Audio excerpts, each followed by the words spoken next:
benar-benar melakukan perintah-Mu. Engkau Maha Tahu, Tuhan. Engkau yang menilai hidup kami. Tidak ada yang bisa kami sembunyikan dari Engkau.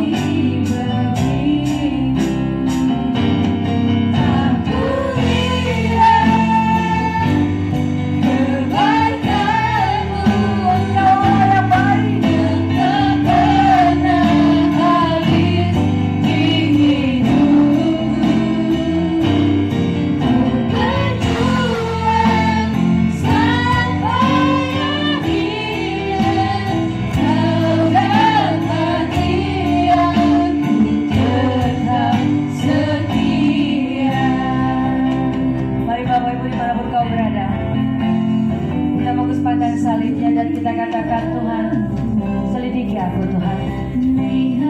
Lihat hatiku, Bapa. Apakah kami sungguh-sungguh mengasihi Engkau, atau kami hanya mengasihi Engkau sebagai formalitas? Engkau yang Maha Tahu, Tuhan. Engkau yang menilai hidup kami. Tidak ada yang tersembunyi, Bapa. Tidak ada satu pun yang bisa kami tutupi dari Engkau.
tempat transit kami Tuhan. Tujuan hidup kami adalah kerajaan surga. Apabila kami mau masuk ke dalam kerajaan surga, maka kami harus hidup serupa dan seperti Engkau Yesus, kudus dan sempurna. Tuhan, kami mau melembutkan hati. Kami buang yang kotor, kami buang yang najis yang ada di dalam hati dan pikiran kami. Roh Kudus tegur kami hari ini. Apabila kami menyimpang, apabila kami melakukan kesalahan, tidak ada yang tersembunyi dari Engkau Tuhan. Kami tidak bisa menyembunyikannya. Roh Kudus, tegur kami Tuhan. Karena kami percaya firman-Mu mengatakan, apabila kami ditegur, apabila kami dihajar, kami bukanlah anak gampangan, tapi kami adalah anak-anak yang Kau kasihi. Tapi apabila kami tidak mendapatkan teguran, apabila kami tidak mendapatkan rasa bersalah pada saat kami melakukan kesalahan, maka kami adalah anak-anak gampangan. Kami serupa dengan dunia. Tuhan, selagi kami masih bernafas, selagi kami masih hidup, kami relakan hati kami Tuhan. Kami lembutkan hati kami. Pada saat kami menyimpang dari jalan-Mu, jangan sampai jauh kami menyimpang. Biarlah Engkau yang menegur kami, Engkau yang menghajar kami, sehingga kami berbalik ke jalan-Mu Tuhan. Karena kami hidup sampai hari ini, itu adalah kesempatan daripada-Mu agar kami tidak binasa.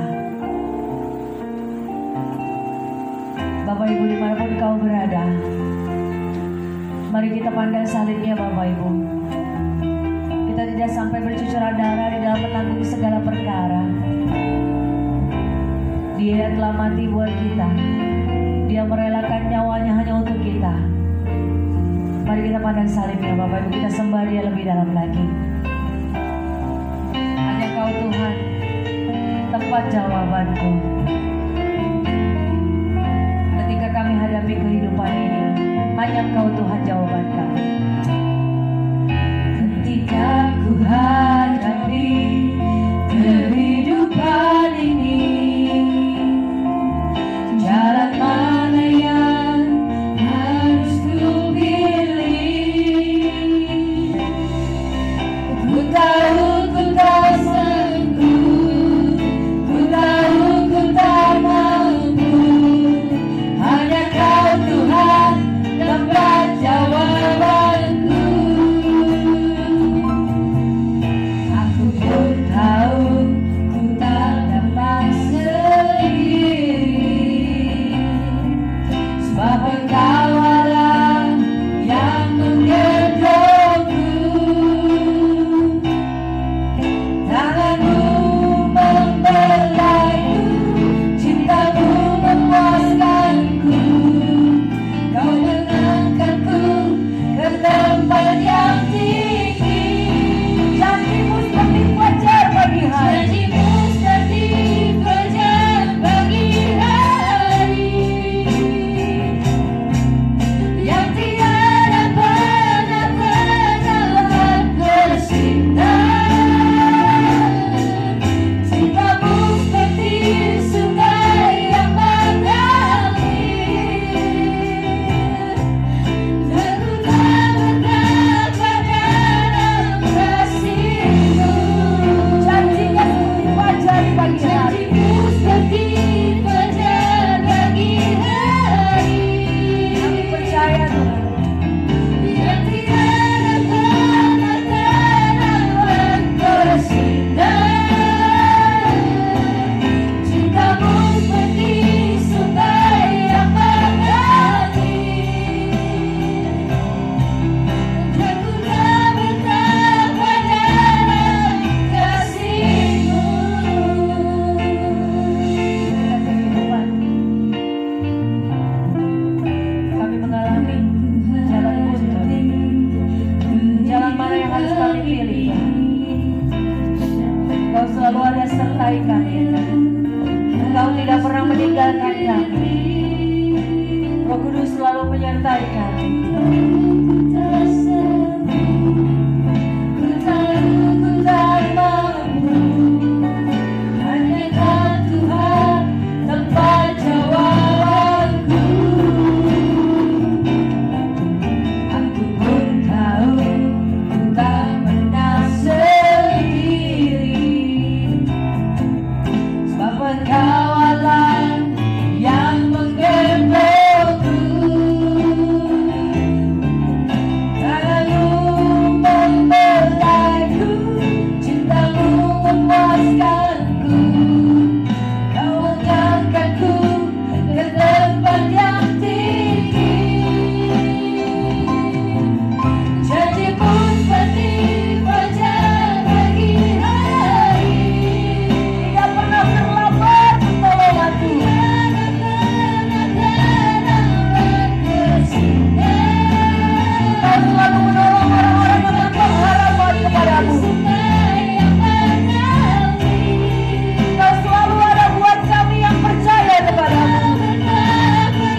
Tuhan. Karena Allah ada di pihak kami.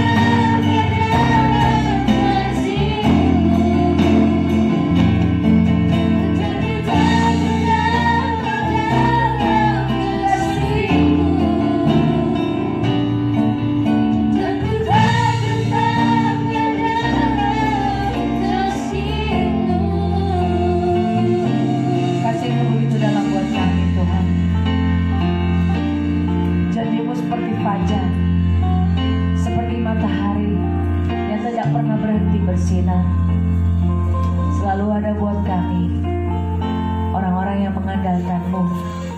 Selalu ada buat kami yang mau menyangkal diri kami. Selalu ada buat kami yang menuruti segala perintah-Mu. Tuhan, kami lembutkan hati kami. Kami lembutkan Tuhan.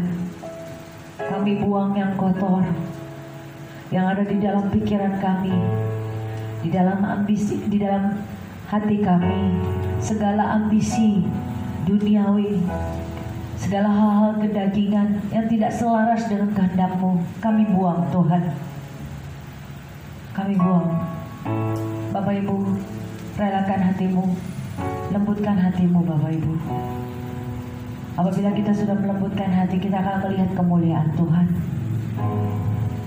Pada saat kita melembutkan hati, kita memberikan Dia meletakkan kepalanya di dalam hidup kita. Dan kita mau diatur, bukan kita yang mengatur. Ini kami Tuhan, kami mau untuk diatur oleh kehendak-Mu yang jadi dalam hidup kami, bukan kehendak kami.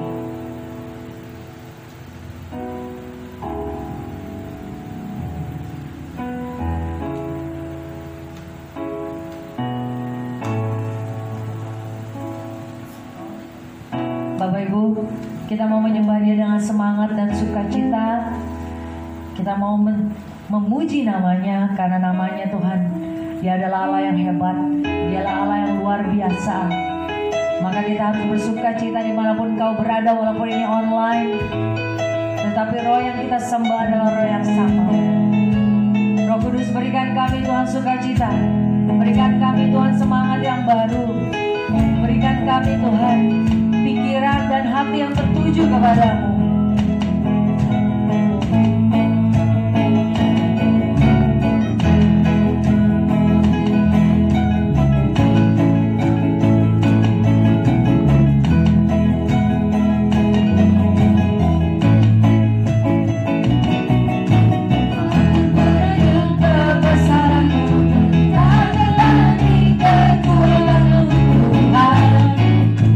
Kau mengawaliku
ada di dalam hidup kami Tuhan.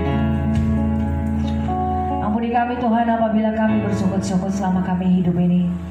Ampuni kami Tuhan pada saat masa susah. Kami mengandalkan kekuatan kami. Kami lupa Tuhan untuk bersyukur kepadamu setiap pagi. Kami mau melatih Tuhan. Apabila kami diberikan kesempatan untuk bangun di pagi hari, kami mau Tuhan langsung bertatapan dengan Engkau. Kami mau punya quality time Tuhan dengan Engkau. Kami mau Tuhan membuat hubungan kami menjadi lebih intim dengan Engkau. Kami percaya Bapa, bila roh Allah ada yang ada di dalam diri kami, kami akan menjadi kuat. Kami mau menari-nari, kami mau bersuka cita, kami mau berdansa untuk Engkau, kami mau bersorak-sorai demi nama-Mu, kami mau meninggikan Engkau Tuhan, dengan segala apa yang ada pada kami, dengan segenap hati kami, segenap jiwa kami dan segenap tenaga kami.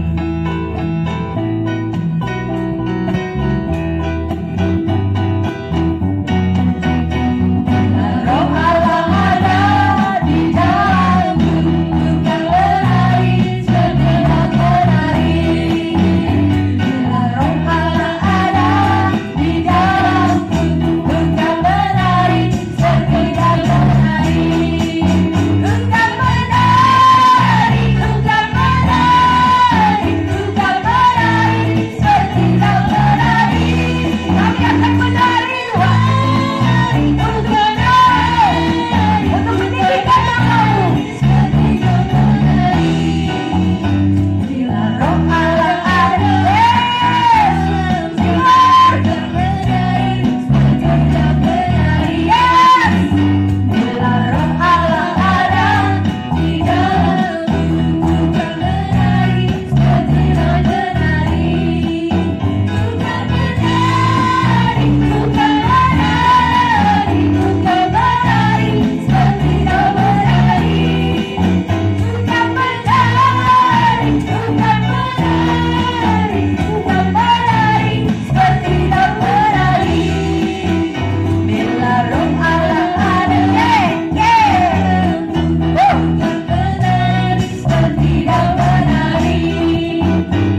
Dulu saya senangnya menari di klub malam. Sekarang saya mau menari untuk Tuhan. Amin. Dulu waktu di klub malam tuh saya menari, wah. Sekarang untuk Tuhan saya juga mau seperti itu. Tuhan, Engkau begitu baik dalam kehidupan kami. Karena persembahan kami yang sejati adalah mempersembahkan hidup kami.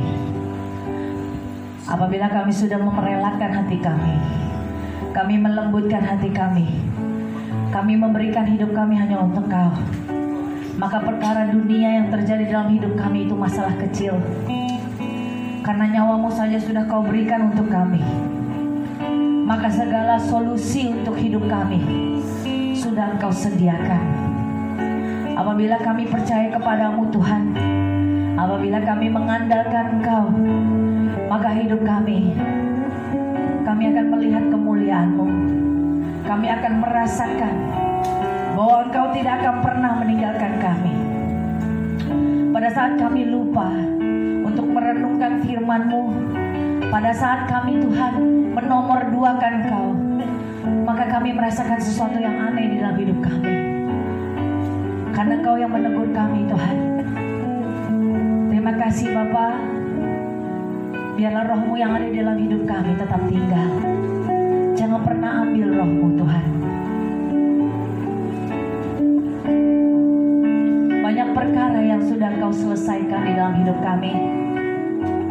Satu perkara yang luar biasa adalah anugerah terbesar di dalam hidup kami, yaitu kematian-Mu di kayu salib. Engkau tuntaskan agar kami tidak binasa. Engkau lakukan karena Engkau begitu mengasihi kami. Engkau tidak pernah melihat masa lalu kami. Yang Engkau lihat adalah hari ini Tuhan. Keputusan kami, hati kami Engkau selidiki. Terima kasih Yesus. Banyak perkara yang tak dapat ku mengerti.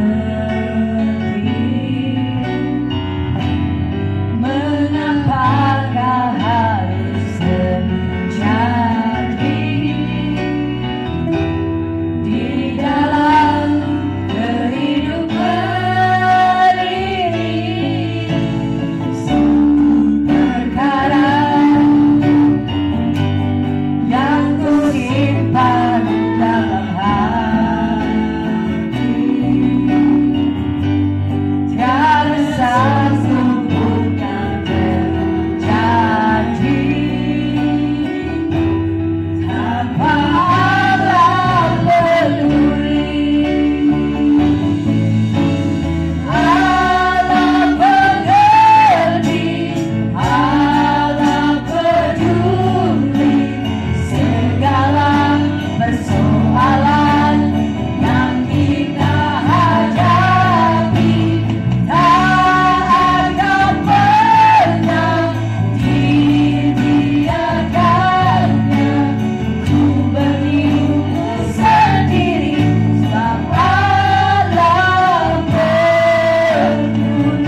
hati, lembutkan hati semuanya, Bapak Ibu Saudara sekalian. Ya. Tes. Hidup sebagai manusia rohani selama menumpang di dunia. Oke? Ya. Hidup sebagai manusia rohani. Ya, selama kita menumpang di dunia. Ya. Kita memang hidup di dunia, namun kita tidak boleh serupa dengan dunia. Mengapa? Yang pertama di sini, mohon maaf ya, materi tidak bisa ditampilkan karena tidak tercatat. Tadi pagi saya sudah persiapkan, cuma tidak dikerjakan. Oke. 1. Manusia diciptakan serupa segambar dengan Allah. Ya. Coba boleh dibantu bacakan ini. Sambil saya soal ini. Bagus. Firman Kejadian 1 ayat 26. Tes.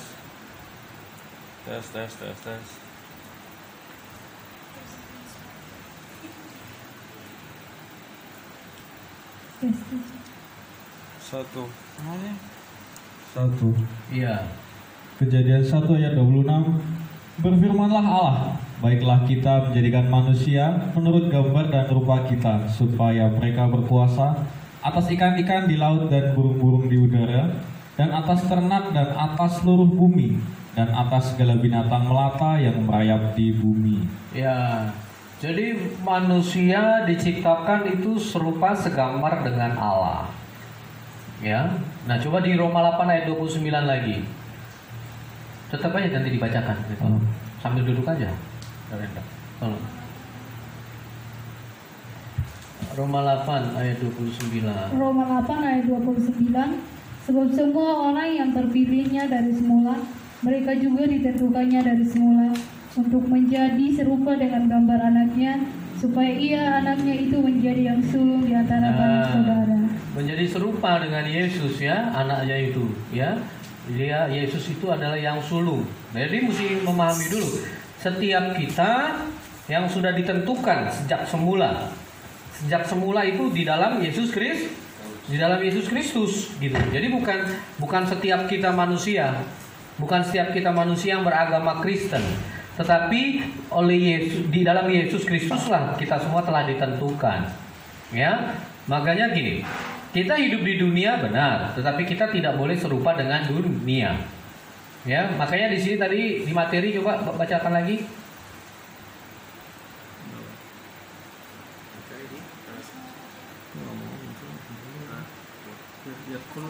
Jangan pindah-pindah makanya. Tetap di situ aja materinya. Di Hidup sebagai manusia rohani ya, selama menumpang di dunia. Ini contoh ya buat kita semua akibat kelalaian kita. Akibatnya pekerjaan Tuhan jadi terhambat. Ya, kalau nggak sanggup harusnya ngomong, bicara, kan gitu. Kalau nggak bisa kena satu dan lain hal itu harusnya disampaikan. Kalau kayak gini ini kan kita untuk melakukan pekerjaan Tuhan. Ini saya sampaikan di sini sekalian, kita ini manusia rohani, jadi kita harus melakukan seperti untuk Tuhan, melakukan segala sesuatu. Ya. Saya sudah lakukan bagian saya sudah buat materi, tinggal diteruskan di bagian multimedia. Ya, multimedia mengerjakan, saya sudah kirim, tetapi tidak ditindaklanjuti. Nah, itu. Jadi saya minta maaf kepada nanti pada jemaat dimanapun kita jadi agak terhambat, materi tidak bisa ditampilkan, dan ini juga sedikit mengganggu. Jadi ya sedikit mengganggu, saya katakan. Nah, urusannya dengan siapa ya? Bukan dengan saya, nggak ada masalah, nggak ada untungnya buat saya, nggak dapat uang dari sini. Tetapi akhirnya terhambat. Urusan kita dengan Tuhan masing-masing. Bertobatlah kita semua, sungguh-sungguh, jangan setengah-setengah. Ya, coba boleh minta tolong dibaca lagi. Hidup sebagai manusia rohani selama menumpang di dunia. Ya. Kita memang hidup di dunia, namun jangan serupa dengan dunia. Mengapa? 1. Manusia diciptakan serupa segambar Allah. Nah, tadi manusia diciptakan serupa segambar dengan Allah. Ya, yang kedua apa tadi? Yang kedua, manusia bukan berasal dari dunia, melainkan kewargaan sorga. Nah, kita manusia ini tidak berasal dari dunia, ya. Kita ini diciptakan Allah serupa segambar dengan Allah. Tadi sudah. Yang kedua, kita ini kewargaan sorga. Filipi 3 ayat 20.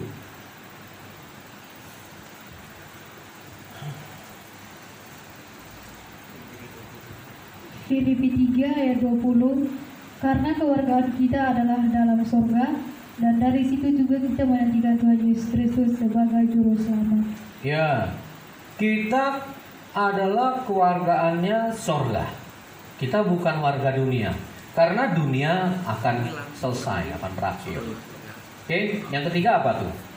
Yang ketiga, sebab segala keinginan duniawi, unsur dunia akan hancur, binasa. Ya, unsur dunia akan hancur, akan binasa. Itu di 2 Petrus 3 ayat 10 dan 11. 2 Petrus 3 ayat 10, tetapi hari Tuhan akan tiba seperti pencuri. Pada hari itu langit akan lenyap dengan gemuruh yang dahsyat, dan unsur-unsur dunia akan hangus dalam nyala api. Nah, Dan bumi dan segala yang ada di atasnya akan hilang lenyap. Nah, jadi segala sesuatu yang ada di dunia ini akan hancur, akan binasa, gitu loh. Ya, makanya kita kalau kita mengenakan manusia dunia, kita pun akan ikut, nanti kan? Akan ikut apa? Binasa, gitu. Ya, terus yang keempatnya apa? Menjadi permusuhan dengan Allah bila manusia mengasihi dunia. Nah, Yakobus 4 ayat 4.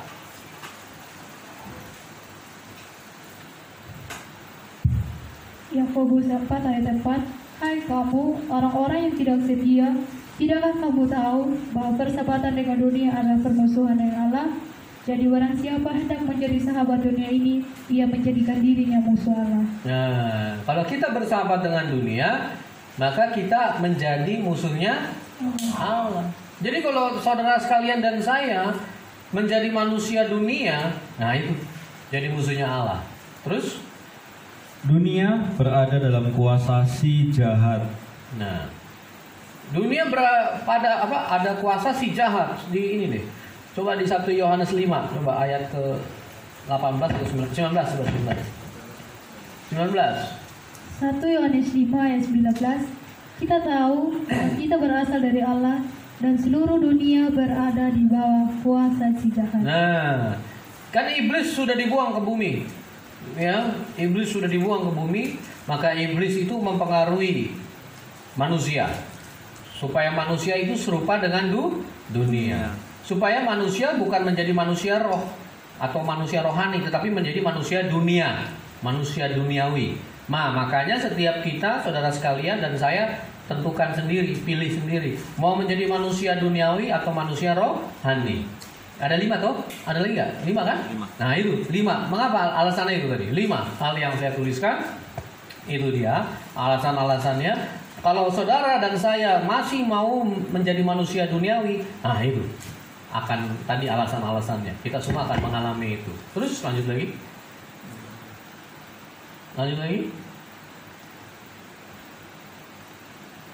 Ini dia. Iya. Bagaimana agar kita tidak hidup serupa dengan dunia? Hidup di dalam roh. Sebagai manusia rohani tentu mengerti dan melakukan kehendaknya. Tetapi manusia duniawi cenderung melihat, menggunakan pengertian diri sendiri, sehingga tidak menerima apa yang berasal dari roh Allah. Karena hal itu baginya adalah suatu kebodohan, dan ia tidak dapat memahaminya. Nih, benar ya? Benar ya? Udah benar itu ya. Bagaimana agar kita tidak hidup serupa dengan dunia? Nah, makanya hidup di dalam roh, menjadi manusia rohani, gitu loh. Sebagai manusia rohani itu pasti mengerti dan melakukan kehendak Allah, gitu. Tetapi kalau manusia duniawi itu apa? Cenderungnya melihat, menggunakan pengertian diri sendiri, sehingga dia tidak menerima apa yang berasal dari roh Allah. Ini di 1 Korintus 2 coba deh. Ayat ke belasan deh, 14 atau berapa deh? 15. Coba 1 Korintus 2 ayat 14. 1 Korintus 2 ayat 14.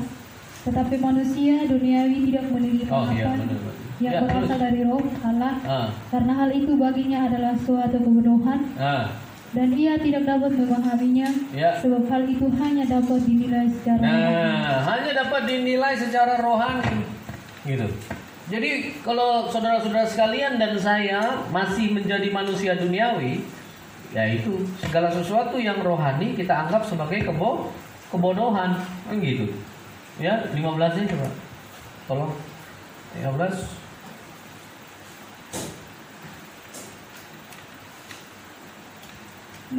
nya, tetapi manusia rohani menilai segala sesuatu, tetapi ia sendiri tidak dinilai Tuh. oleh orang lain. Manusia rohani itu menilai segala sesuatu. Ini kan perikope ini hikmat yang benar. Menilai segala sesuatu, merenungkan firman, sehingga orang rohani atau manusia rohani itu berusaha untuk mengerti kehendak Allah dan melakukan kehendak Allah di dalam kehidupannya. Itu manusia rohani, ya. Oke, balik lagi ke materi. Kelihatan. Ya, boleh slide berikutnya. Manusia duniawi belum dewasa di dalam Kristus. Tuh. Kalau manusia duniawi, ini apa ya? Sorry. Kenapa ya? Dulu nggak gitu. Oke, manusia duniawi belum dewasa di dalam Kristus.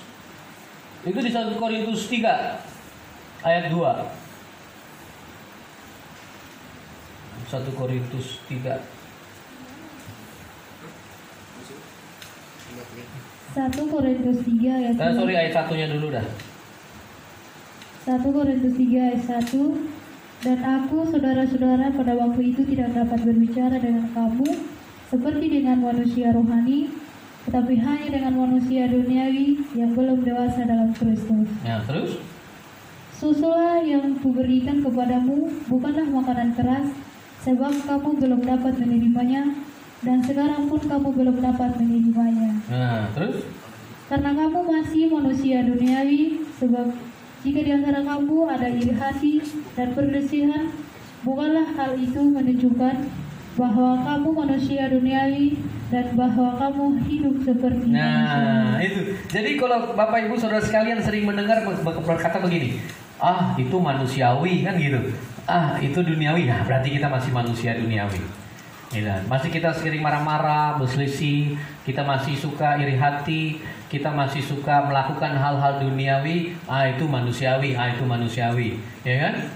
Memang secara dunia itu suatu kewajaran. Tetapi kita setelah menerima Yesus Kristus menjadi juru selamat kita, karena Yesus adalah kebenaran, Dia satu-satunya jalan keselamatan untuk kita sampai kepada Allah Bapa, untuk kita kembali ke tempat kita asal kita, yaitu dari sorga.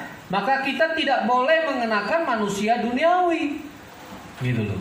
Tergantung saudara-saudara sekalian, Bapak Ibu saudara sekalian, apakah masih mau tetap mengenakan manusia duniawi? Kalau kita mengenakan manusia duniawi, tadi di materi sebelumnya sudah dijelaskan mengapa. Nah itu alasan-alasannya. Maka kita akan menerima akibatnya, ya kan? Karena kita manusia duniawi. Kita sebagai anak-anak, ya. Ciri-cirinya apa? Orang yang belum dewasa memiliki sifat apa? Bayi, seperti anak kecil. Bukan anak kecil lah, bayi, balita bawah 5 tahun. Karena beda, anak-anak sama bayi itu beda, ya. Kalau anak-anak sudah mulai bisa umur dari 9 tahun, ya, 8 tahun, nah itu dia sudah mulai belajar, ya kan? Si itu umur berapa? 7 ya? 7, 9, nah pokoknya dari 0 sampai 5 tuh, 5 tahun itu. Balita, ya kan? Nah makanya kan di sini dikatakan apa?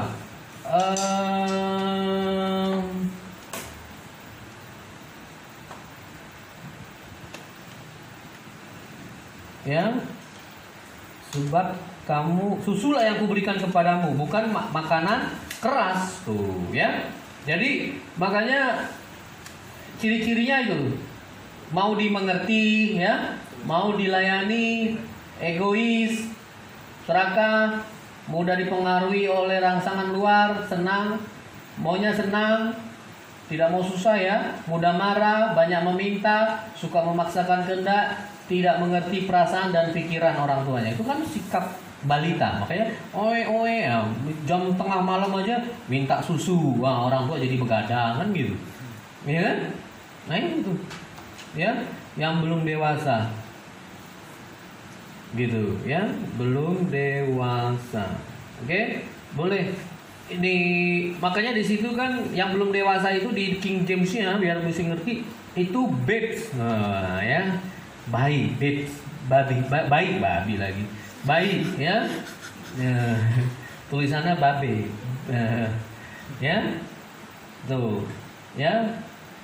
Bayi jadinya. Jadi bukannya beda loh. Pemahamannya gini, makanya tadi saya katakan bukan usia 5 tahun ke atas. Kalau usia 5 tahun ke atas itu sudah anak-anak.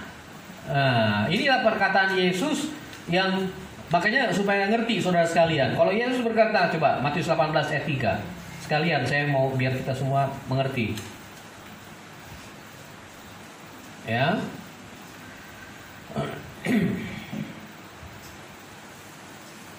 Matius 18 ayat 3.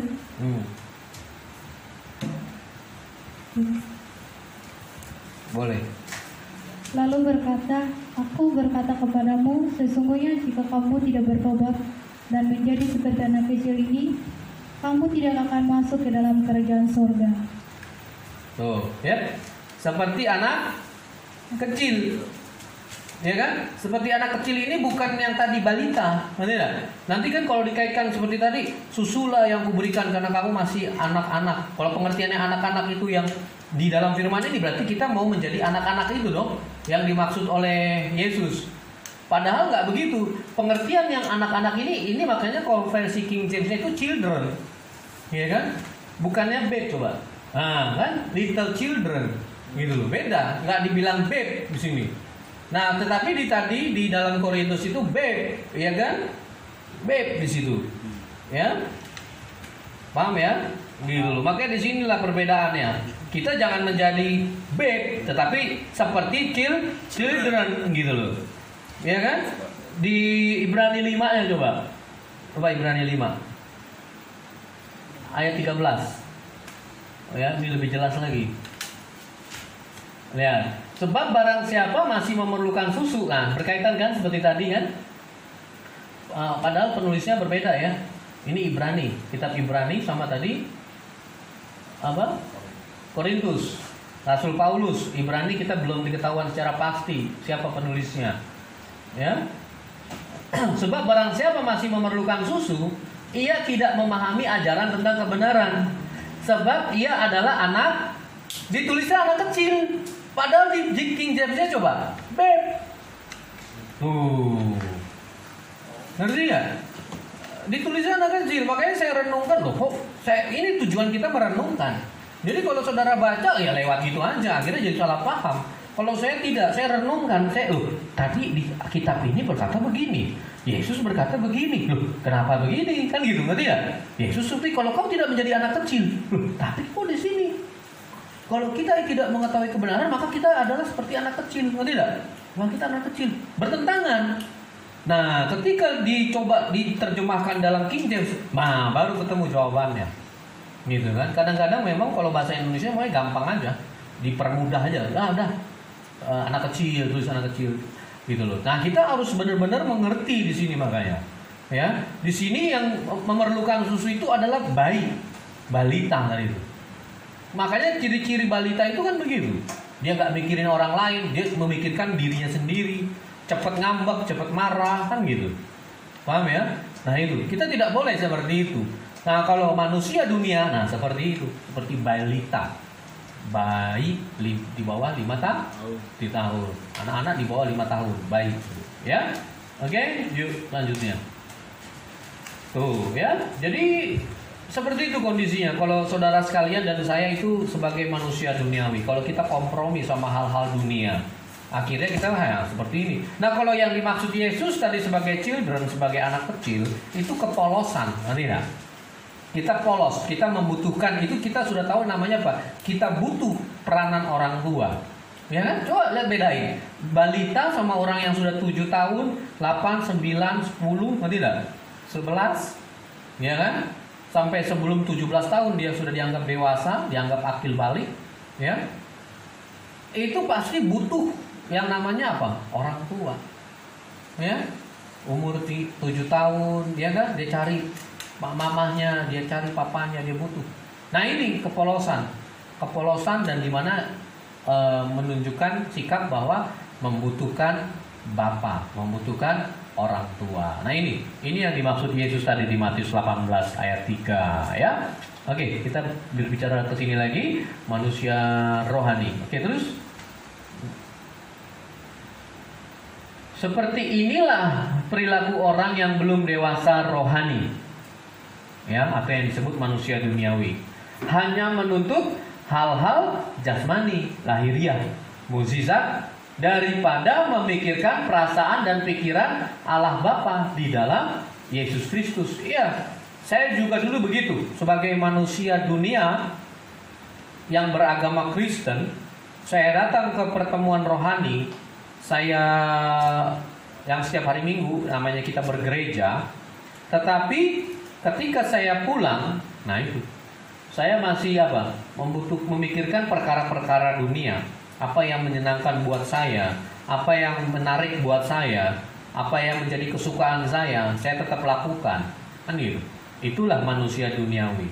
Ketika saya datang lagi nanti hari Minggu, saya menuntut, Tuhan, saya mau ini. Tuhan, saya mau ini. Nah, gitu. Jadi menuntut, dan menuntut.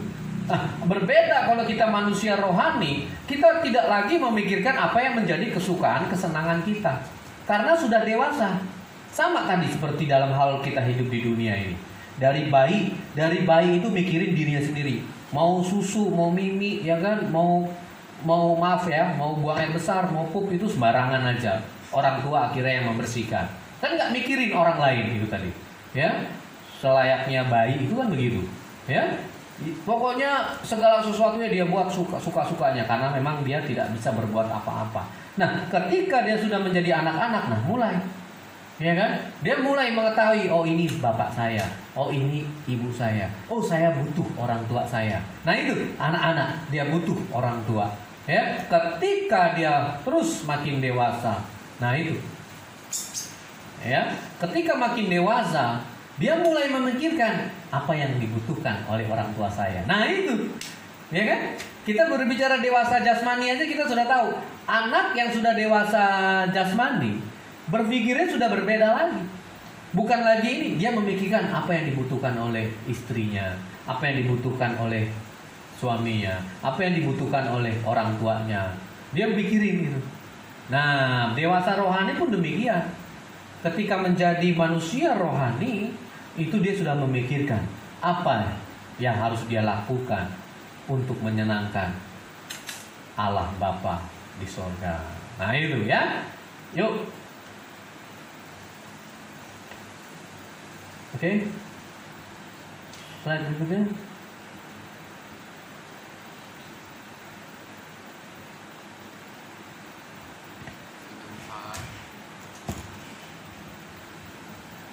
Bisa? Apa belum? Saya bacakan lagi. Nah, manusia rohani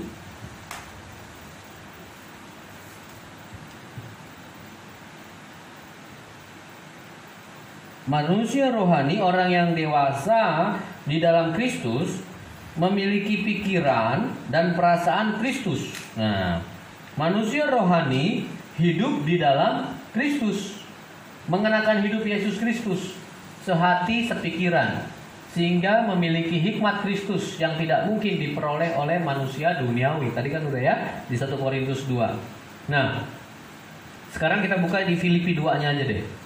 Ayat 5-6. Filipi 2 ayat 5-6.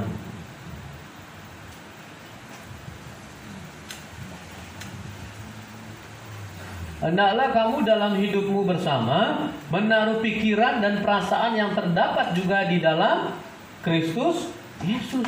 Tuh. Jadi kita harus menaruh pikiran dan perasaan yang terdapat di dalam Kristus Yesus. Ini sudah menjadi syarat, sudah menjadi mutlak. Syarat mutlak itu bagi setiap kita yang mau hidup sebagai manusia rohani harus memiliki pikiran dan perasaan seperti Yesus Kristus. Bagaimana? Yohanes 4 ayat 34. Apa coba nih? Makananku ialah melakukan kehendak Bapa. Tuh, lihat. Dan apa? Menyelesaikan pekerjaannya. Lihat, Bapak Ibu Saudara sekalian. Jadi itu pikirannya Yesus, maka kita juga harus memikirkan seperti itu. Harus memikirkan seperti itu. Kalau saudara sekalian dan saya tidak memikirkan seperti ini, berarti kita masih manusia duniawi. Nah, itu manusia duniawi. Kalau yang pemikirannya itu adalah apa? Melakukan kehendakku, keinginanku. Nah, itu. Berarti kita masih manusia duniawi. Ini kan pikirannya Yesus. Perasaan Yesus seperti ini salah satunya. Ya. Dan inilah yang harus kita lakukan. Bahwa apa? Kebutuhan kita melakukan dan menyelesaikan kehendak Allah Bapa. Ya, oke. Terus, nah, sedikit saya jelaskan. Melakukan dan menyelesaikan pekerjaan Allah Bapa bukan hanya tugasnya pendeta, para penyampai firman, para abdi-abdi Allah, atau para gembala, para penginjil dan sebagainya yang melayani Tuhan, kan gitu. Tetapi tugas siapapun kita, mau anak remaja, orang tua, ibu rumah tangga, itu apa? Itu harus melakukan dan menyelesaikannya dari pribadi lepas pribadi, setiap pribadi. Ya, apapun itu. Ya. Apapun itu, sekarang itu ya. Jadi, misalnya ibu rumah tangga, ketika hidupnya serupa seperti Kristus, dia taat, dia selesaikan tugasnya dengan dia menjadi istri yang taat kepada suami, yang tunduk kepada suami, menjadi ibu yang mengajar, mendidik anak-anaknya sesuai dengan firman Tuhan, ya, sampai akhir hidupnya dia selesaikan. Nah, itu sudah memiliki perasaan, pemikiran seperti Yesus. Jadi nggak harus dalam terlibat pelayanan di mimbar, di dalam pertemuan jemaat-jemaat, apapun profesinya. Kita melakukan dan menyelesaikan kehendak Bapa. Mau menghadapi badai pergumulan, persoalan apapun, kita tuntaskan, kita selesaikan. Kan gitu, ya? Oke, terus manusia rohani tentu memiliki respon sebagai berikut. Nah, ini. Jadi manusia rohani, manusia yang hidup di dalam roh, memiliki responnya seperti ini. Satu, percaya kepada Yesus. Nah, ini kan responnya gitu. Percaya kepada Yesus dan melakukan kehendaknya. Kita memiliki iman kepada Kristus. Makanya kalau manusia duniawi, kenapa cenderung dia mau berharap mukjizat? Karena hidupnya melihat dulu. Percaya bukan karena iman, tetapi percaya karena melihat. Terjadi dulu sesuatu mukjizat. Saya kalau belum sembuh nih sakit penyakit saya ini, kanker, sakit apalah misalnya, sakit kronis. Saya belum sembuh, saya belum mau bertobat. Tetapi ketika itu dia pernah berdoa misalnya, Tuhan, kalau saya sembuh, baru saya mau melayani Tuhan, baru saya mau bertobat. Nah, kan banyak manusia begitu. Tuhan, kalau istri saya sudah bertobat, baru mau bertobat. Suaminya berdoa begitu. Atau seorang istri berdoa sebaliknya, kalau suami saya bertobat, baru saya mau bertobat. Kan gitu kebanyakan orang. Ya, itu manusia duniawi. Ya, manusia duniawi. Nah, makanya di sini kalau manusia rohani itu responnya apa? Percaya sungguh-sungguh di dalam hatinya, maka memiliki iman kepada Kristus. Ya, itu di Roma 10 ayat 9, sama iman itu adalah Ibrani 11 ayat 1. Gitu.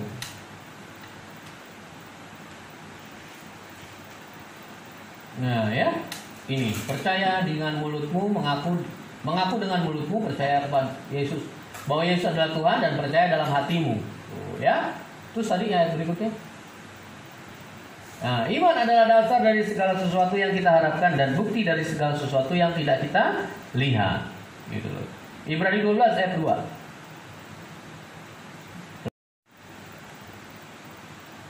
Lukas 21. Berjaga-jagalah senantiasa sambil berdoa supaya kamu beroleh kekuatan untuk luput dari semua yang akan terjadi itu, dan supaya kamu tahan berdiri di hadapan Anak Manusia. Nah itu, ya. Jadi apa ya respon kita itu? Satu, kedua, yang ketiganya apa tuh?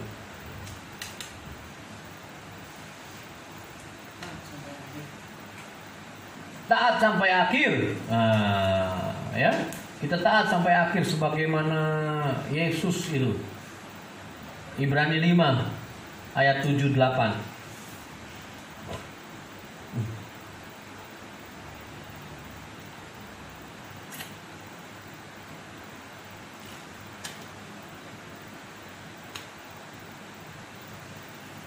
Dalam hidupnya sebagai manusia, terus 8-nya. Nah, dan sekalipun ia adalah anak, ia telah belajar menjadi taat dari apa yang telah dideritanya. Jadi kita harus meresponi sebagaimana Yesus. Kita harus meneladani Yesus. Yesus taat sampai akhir, maka kita juga harus taat sampai akhir. Terus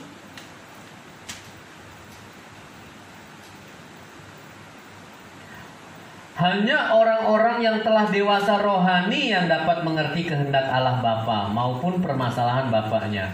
Orang yang dewasa rohani akan melakukan pekerjaan-pekerjaan Bapa, tidak memikirkan lagi urusan-urusan duniawi.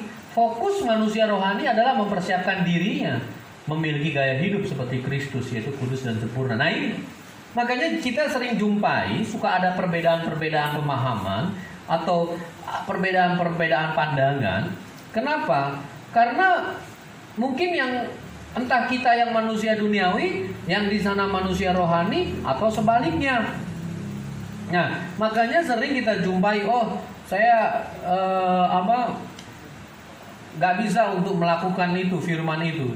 Saya susah, atau bahkan saya nggak mau, atau bahkan saya lebih menyukai hal-hal dunia, kan gitu. Nah, itu tanda-tanda apa?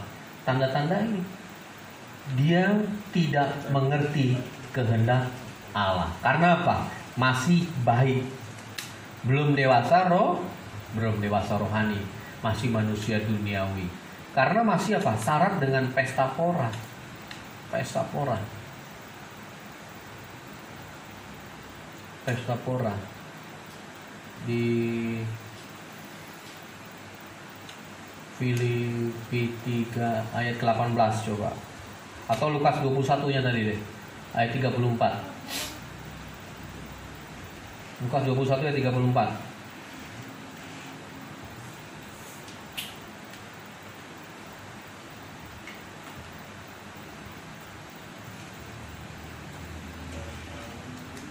Jagalah dirimu supaya hatimu jangan syarat oleh pesta pora dan kemabukan serta kepentingan-kepentingan duniawi.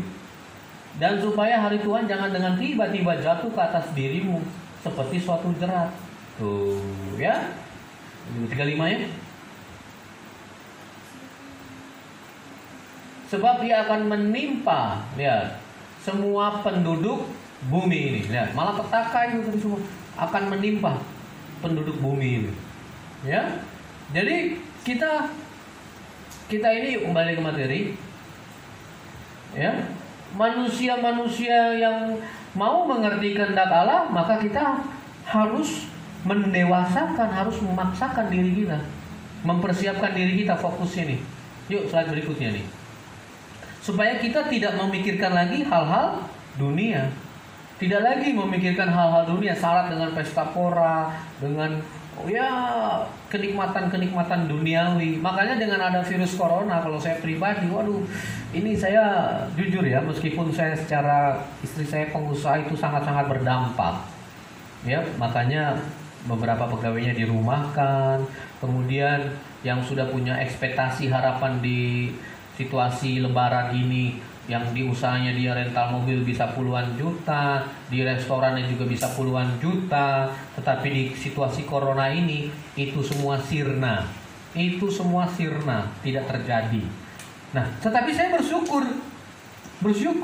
Artinya begini, semakin membuat saya dan istri dan keluarga dan semua tim supaya bisa semakin intim mengenal kehendak Tuhan, supaya semakin dewasa rohani. Nah, kalau manusia rohani pasti bisa mengerti kehendak Allah ini dalam situasi seperti ini.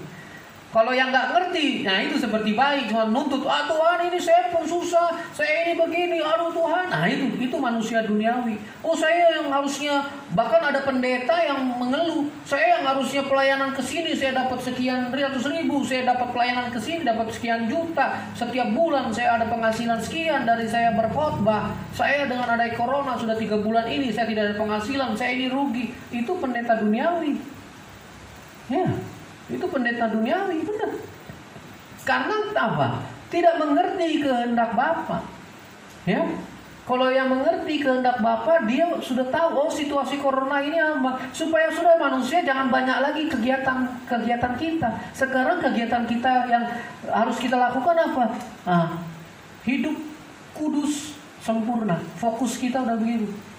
Kalau sebelum ada corona ini kan manusia sibuk dengan aktivitasnya. Selalu saja ada alasan. Ya, di Jakarta kemacetan, perjalanan misalkan dari cuman yang sebetulnya jaraknya singkat, tapi karena macet bisa 2-3 jam. Makanya kalau ditanya sempat renungin firman, sempat ini bangun pesta keluarga, boro-boro. Ya kan? Yang dari ini bisa 3 jam, berangkat dari jam 5 subuh, baru sampai bisa jam 8 mulai kerja. Gitu. Pulang bisa jam 5, jam 6 pulang, sampai di rumah bisa jam 10. Kan gitu, udah capek. Ada waktu buat Tuhan, bisa ada alasan kan, udah capek Tuhan, ya kan? Nggak bisa lagi untuk waktu pribadi dengan Tuhan. Nah, dengan adanya corona ini mau ada alasan apa manusia? Yang manusia yang tadinya sibuk sekian rupa, sedemikian rupa, sekarang tidak ada kesibukan hal-hal dunia. Nah, sekarang kita harus apa? Fokus mempersiapkan diri kita hanya kepada Yesus. Untuk sudahkah hidup kita ini seperti Yesus Kristus sebagai manusia rohani. Nah, itu ya, sebagaimana Yesus Kristus lakukan, yaitu apa? Dia kudus dan sempurna. Nah, menguduskan Kristus di hati sebagai Tuhan, yaitu berarti dengan kita harus bagaimana? Bergaul karib dengan firman-Nya. Ya, kalau kita nggak bergaul karib dengan firman-Nya, kita nggak akan memiliki iman. Ya, tadi kembali lagi saya katakan situasi corona ini, kalau saya secara pribadi, Bapak Ibu Saudara sekalian nggak setuju, nggak masalah, kan saya tidak paksakan. Tetapi saya secara pribadi, saya melihat ini membuat situasi ini membuat saya untuk semakin dekat lagi dengan Tuhan, untuk mengenal kehendak-Nya. Ya, meskipun keuangan istri saya itu jadi merosot drastis, menurun karena yang ada cuma pengeluaran. Harus bayar kewajiban mobil dia kan punya usaha tidak tersewa, jadi dia tetap bayar kewajiban sekian bulan lamanya, ya kan, uang keluar. Tapi itu tidak menjadi hal yang menjadi suatu kerugian buat saya pribadi. Tetapi di sini yang saya bisa dapatkan hikmat daripada Tuhan, bahwa ini yang membuat saya semakin dekat, harus terus merenungkan firman, dan ini juga semakin saya untuk bisa lebih efektif memberitakan Injil. Nah, adanya online ini bisa melalui Facebook. Tadinya saya nggak pernah pakai Facebook untuk memberitakan Injil. Kan kita setiap Jumat, Sabtu Minggu itu kita pelayanan ke jemaat-jemaat interdenominasi, kan gitu. Ya. Jadi sekarang dengan adanya corona bisa tersebar ke berbagai orang di berbagai pelosok, ya, lebih luas lagi jangkauannya meskipun secara online, ya kan? Dan saya rasa ya menurut saya lebih efektif, jadi jangkauannya lebih luas, lebih banyak lagi, gitu loh. Dan lebih banyak waktu. Kemarin sudah banyak waktu dengan keluarga, sekarang lebih banyak lagi waktu dengan keluarga. Anak-anak yang tadinya sibuk sekolah, kalau ditanya, ayo ikut komsel setiap hari, oh nggak bisa ada PR. Nah sekarang udah nggak ada lagi. Mau nggak mau anak-anak harus belajar firman. Setiap ini kita harus belajar firman. Orang tua, ayah, ibu, suami istri akhirnya apa? Bangun mesbah keluarga. Nah ini saya secara pribadi. Kalau ditanya kekurangan, menurun nggak keuangan? Istri saya pasti jawab iya menurun. Tapi masih bisa makan nggak? Masih bisa. Kan Firman bilang 1 Timotius 6 ayat 8. Asal ada makanan dan pakaian cukup. Udah. Mau uang menurun nggak apa-apa, masih ada makanan dan pakaian. Kita nggak usah khawatir. Firman bilang juga nggak usah khawatir hari esok. Matius 6 ayat 34. Ya kan? Ya nggak usah khawatir. Jalanin aja hari demi hari. Kan gitu. Iya nggak? Nah, ya. Jadi seperti itu. Ya. Seperti itu jadi. Ya, yuk materi lagi. Oke ya. Yesus yang kudus menguduskan Kristus di hati itu di 1 Petrus 3 ayat 15.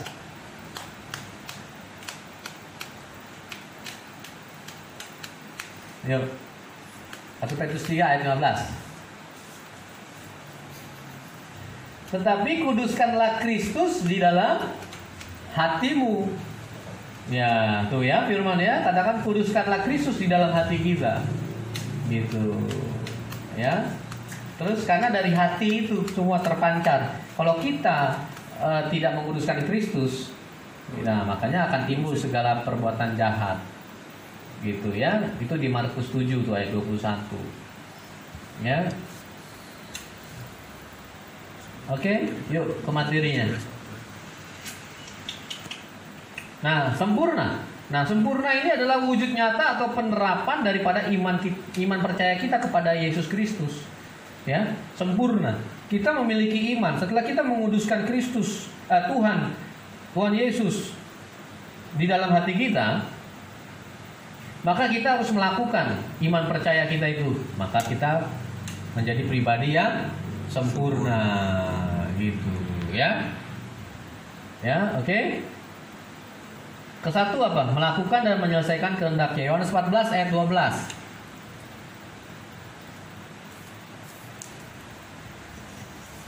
Yuk. Yohanes 14 ayat 12. Aku berkata kepadamu sesungguhnya barang siapa percaya kepadaku, ia akan melakukan juga pekerjaan-pekerjaan yang aku lakukan. Bahkan pekerjaan-pekerjaan yang lebih besar daripada itu. Sebab aku pergi kepada Bapa. Tuh ya. Jadi Yesus sendiri sudah berkata demikian bahwa yang percaya kepada Yesus itu akan melakukan pekerjaan-pekerjaan yang telah Yesus lakukan. Bahkan pekerjaan-pekerjaan yang lebih besar daripada yang telah Yesus lakukan. Gitu, ya. Oke, lanjutnya. Nah ini tadi sama taat setia sampai akhir. Coba di ini dulu. Yakobus 2 ayat 22 sama 26 ya.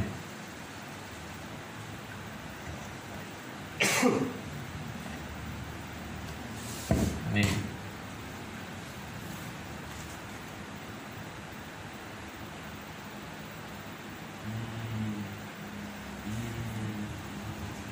Iya kan? Siap kali saya bacakan. Nah, bacain. Coba tolong bacakan.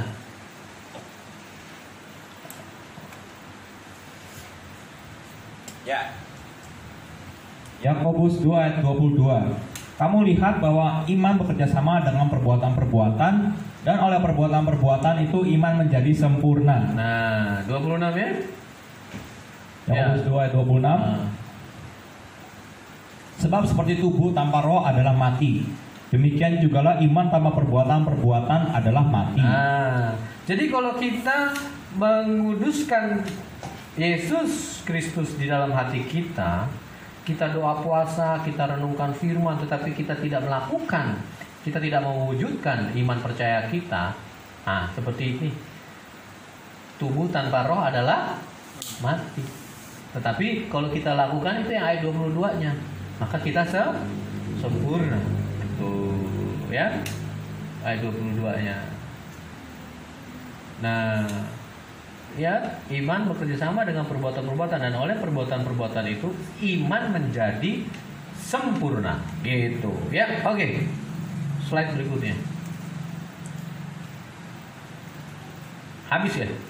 Nah, tuh ya, marilah setiap kita melatih diri kita untuk terus-menerus kita ini hidup sebagai apa? Manusia rohani yang bertumbuh setiap hari sampai akhir hidup kita. Jadi coba di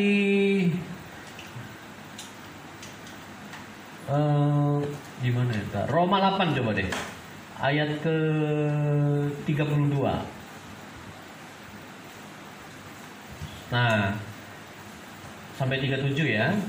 Ia yang tidak menyayangkan anaknya sendiri, tetapi yang menyerahkannya bagi kita semua, bagaimanakah mungkin ia tidak mengaruniakan segala sesuatu kepada kita bersama-sama dengan dia? Lihat, siapakah yang akan menggugat? Nah ini ya, bagaimana mungkin ia tidak mengaruniakan? Lihat, yang sudah menyerahkan anaknya sendiri satu-satunya itu Yesus Kristus, yaitu Allah anak itu, yaitu firman Allah yang menjadi manusia. Bagaimanakah mungkin ia tidak mengaruniakan segala sesuatu? Lihat, bagaimana mungkin ia tidak mengaruniakan segala sesuatu kepada kita bersama-sama dengan dia? Terus, siapakah yang akan menggugat orang-orang pilihan Allah? Allah yang membenarkan mereka. Siapakah yang akan menghukum mereka? Terus, Kristus Yesus yang telah mati, bahkan lebih lagi yang telah bangkit, yang juga duduk di sebelah kanan Allah, yang malah menjadi pembela bagi kita. Terus,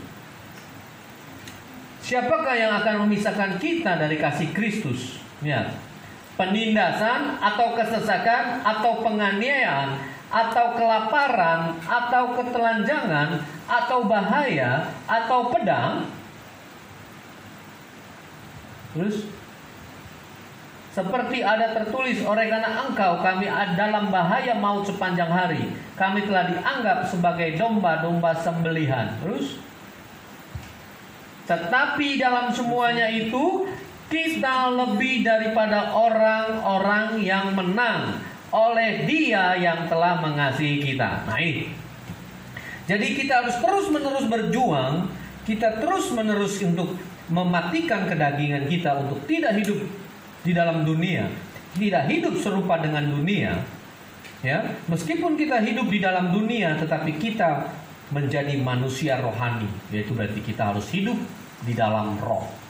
Ya, siapakah yang dapat memisahkan kita dengan kasih Kristus? Nggak ada. Lihat tadi penulis Roma ini, Rasul Paulus, nggak ada. Dia seperti domba-domba sembelihan, artinya dianiaya, ada kelaparan, bahaya selalu dia hadapi, tetapi dia tetap taat sampai akhir. Nah itu. Nah sekarang buat kita semua saudara-saudara, kita menghadapi segala rintangan, badai, ya situasi corona ini, ya kan? Situasi corona ini, maukah kita untuk taat sampai akhir, mengakhiri pertandingan kita selama hidup di dunia, menumpang di dunia, menjadi pribadi-pribadi sebagai manusia rohani. Pilihan ada di tangan saudara-saudara sekalian dan saya.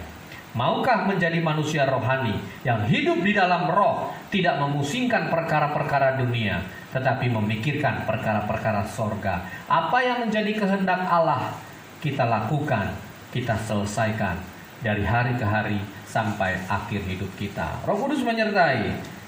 Kita mau berdoa. Sambil musik boleh bermain pelan. Saya mau ikut Yesus. Ini komitmen Bapak Ibu Saudara sekalian dan saya. Meskipun kita susah, meskipun kita menderita, kalau kita sudah berkomitmen mau ikut Yesus, selamanya ikut Yesus. Ayo Bapak Ibu Saudara sekalian, jangan ditunda lagi. Jangan ditunda lagi. Kalau Roh Kudus sudah menegur kita, kalau Roh Kudus sudah mengingatkan kita, langsung ambil keputusan. Saya mau ikut Yesus. Meskipun susah, meskipun situasi corona saat ini tidak ada penghasilan, tetapi ketika kita menjadi manusia rohani, kita memikirkan apa yang menjadi kehendak Allah di dalam kehidupan kita saat ini di tengah-tengah situasi virus corona COVID-19 ini. Bagaimana kita bisa berdampak, bagaimana kita bisa berbuah. Karena ketika nanti Yesus datang ke dunia, Tuhan Yesus gak menanyakan seberapa banyak hartamu. Tuhan Yesus gak menanyakan perkara-perkara dunia yang telah kita lakukan. Tetapi firman Tuhan katakan di Lukas 18 ayat 8, ketika anak manusia turun ke bumi, datang ke bumi, masihkah ada iman? Saudara-saudara sekalian, ketika kita menjadi manusia rohani, hidup di dalam roh,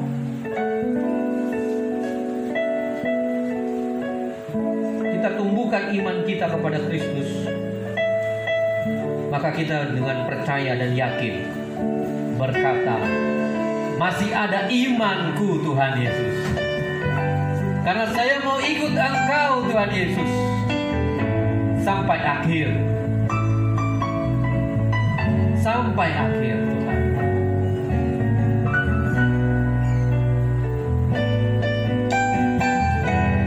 Mari Bapak Ibu Saudara sekalian, bangun imanmu, bangkitkan rohmu. Katakan, nyanyikan lagu ini. Saya mau ikut Yesus, saya mau ikut Yesus sampai selama-lamanya. Meskipun saya susah, menderita dalam dunia, saya mau ikut Yesus sampai selama-lamanya. Sekali lagi, saya mau ikut Yesus. Saya mau ikut Yesus. Saya mau ikut Yesus sampai selama-lamanya. Meskipun saya susah, menderita dalam dunia, saya mau ikut Yesus sampai selama-lamanya. Ya benar Tuhan, saya mau ikut Yesus. Bapak Ibu Saudara sekalian, katakan, mau ikut Yesus selama-lamanya. Mari kita bersatu hati di dalam doa. Bapa Surgawi, terima kasih. Malam hari ini kami sudah merenungkan firman-Mu.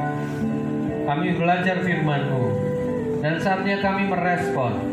Kami melembutkan hati kami agar Roh Kudus memimpin kami, bukan dengan pengertian kami sendiri, tetapi ketika kami hidup di dalam roh, ketika kami sebagai manusia rohani, maka kami mengerti kehendak-Mu, maka kami melakukan kehendak-Mu dan menyelesaikannya di dalam kehidupan kami.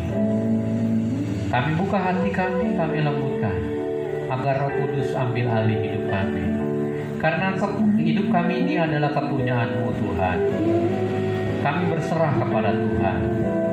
Pakailah hidup kami sesuka-Mu Tuhan. Kami berdoa untuk setiap umat Tuhan dimanapun berada. Kiranya setiap umat Tuhan dimanapun berada yang membuka hati, melembutkan hati, Roh Kudus jamah hati setiap mereka Karena perubahan dalam kehidupan mereka ditentukan oleh respon sikap dari setiap kita. Apakah mau menjadi manusia rohani atau manusia duniawi? Apakah mau manusia dipimpin oleh roh atau mau manusia yang larut di dalam keinginan-keinginan duniawi? Tuhan, ampuni setiap kami kalau kami masih menjauh daripada-Mu. Malam hari ini kami mau mengambil keputusan untuk ikut Yesus selama-lamanya. Meskipun menderita, meskipun susah. Di dalam nama Tuhan Yesus, kami berdoa dan mengucap syukur. Haleluya. Yang percaya katakan amin.